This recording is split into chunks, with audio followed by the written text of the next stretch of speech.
The bills were mainly issued as a payment to rearmaments manufacturers.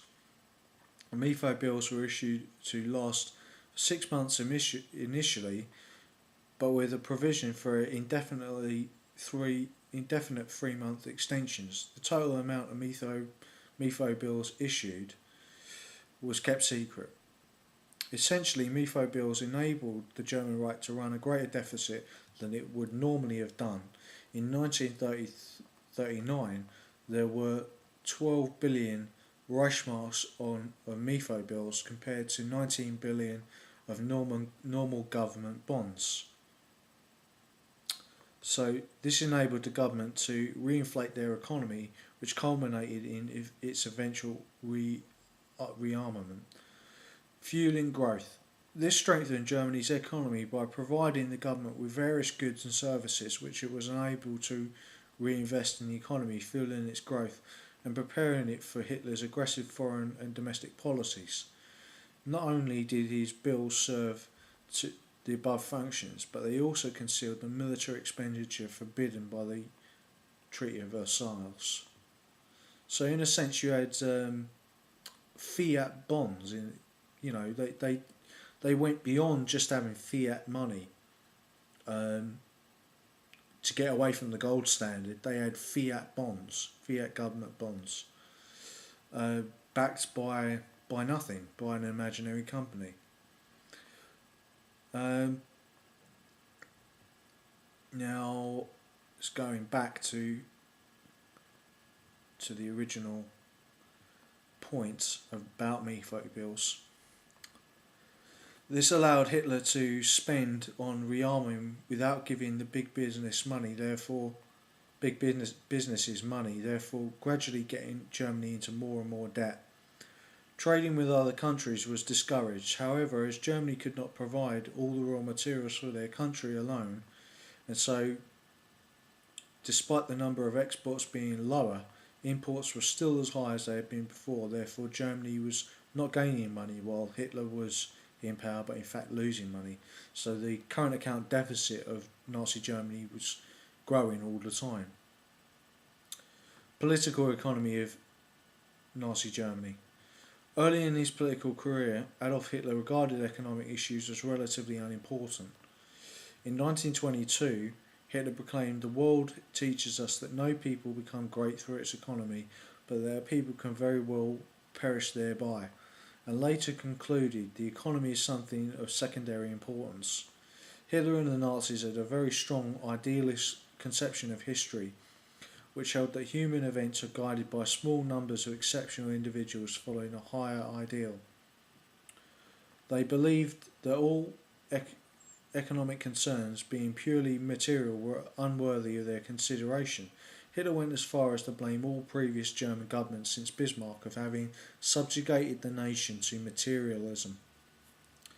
So the Nazi Party was National Socialist Party was anti-materialist. Subjugated the nation to materialism by relying more on peaceful economic development instead of expansion through war. And of course, the economy grows in the Keynesian argument. War stimulates the economy. You get a multiplier effect as more is invested in the economy. But as I would warn, weapons are a sunk cost. They are inherently a sunk cost because as soon as you produce a weapon, the enemy produces a weapon which makes it obsolete. So you have to produce a weapon that makes their weapon obsolete. And so you're getting scientific progress, but you're not getting scientific progress down the road to actual social progress. Now, how the Germans actually got rid of their unemployment is often said, and it's been said in this piece on Wikipedia which I'm reading, that they did everything by rearmament. That is not true. National Socialist economic policies were based around labour camps which were voluntary for German citizens, for some German citizens. Of course, Jewish people, gypsies, other people who the Germans considered as the German National Socialists considered as degenerate or um, who were profiteers, war profiteers, people involved in high finance they considered usury, which goes back to the old Christian conception of not giving out loans to people at a higher rate of interest than zero. Um, all these all these people were put into forcible labour camps. I'm not trying to brush over that point.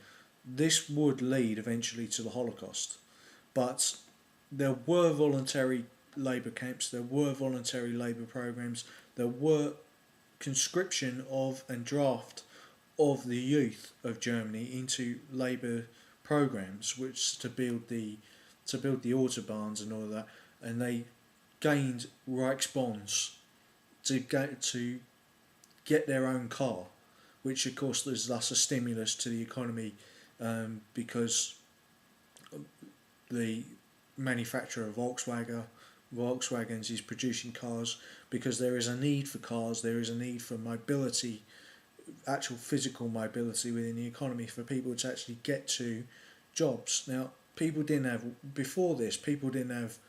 bread, they didn't have a job, they didn't have a house which was not owned by somebody else. Much of the housing in Nazi Germany was nationalised, as many other industries were nationalised. These are all socialist programs, and that's not a critique of socialism. That's just a fact of what happened,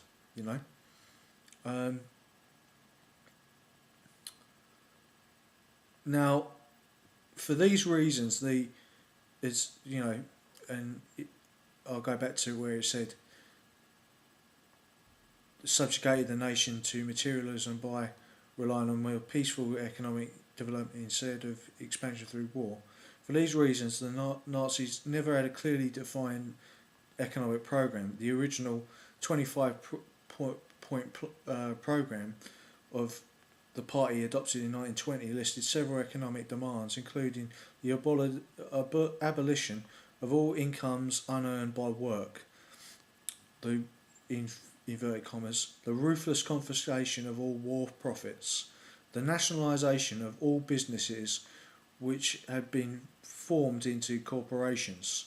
So you're seeing an element of corporatism in nationalisation of corporatism in National Socialism. Profit sharing in large businesses. Extensive development of insurance for old age. Land reform suitable to our national requirements. But the degree to which the Nazis supported this programme in later years has come to be questioned. Several attempts were made in the 1920s to change some of the programme or to replace it entirely. For instance, in 1924, Gottfried Frieder proposed a 39-point programme which kept some of the old points, replaced others and added many new ones. Hitler refused to allow any discussion of the party programme. After 1925, ostensibly on the grounds that no discussion was necessary because of the programme was inviolable and did not need any changes. At the same time, however, Hitler never voiced public support for the programme, and many historians argue that he was in fact privately opposed to it. Hitler did not mention any of the points of the programme in his book Mein Kampf, and only talked about it in passing as the so-called programme for the movement, the national movement. Hitler's views on economics beyond his early belief that the economy was of secondary importance are a matter of debate. On one hand, he proclaimed in one of his speeches that we are socialists, we are enemies of today's capitalist economic system. But he was clear to point out that his intellectual interpretation of socialism has nothing to do with Marxian socialism. So that's a clear point that I detailed earlier.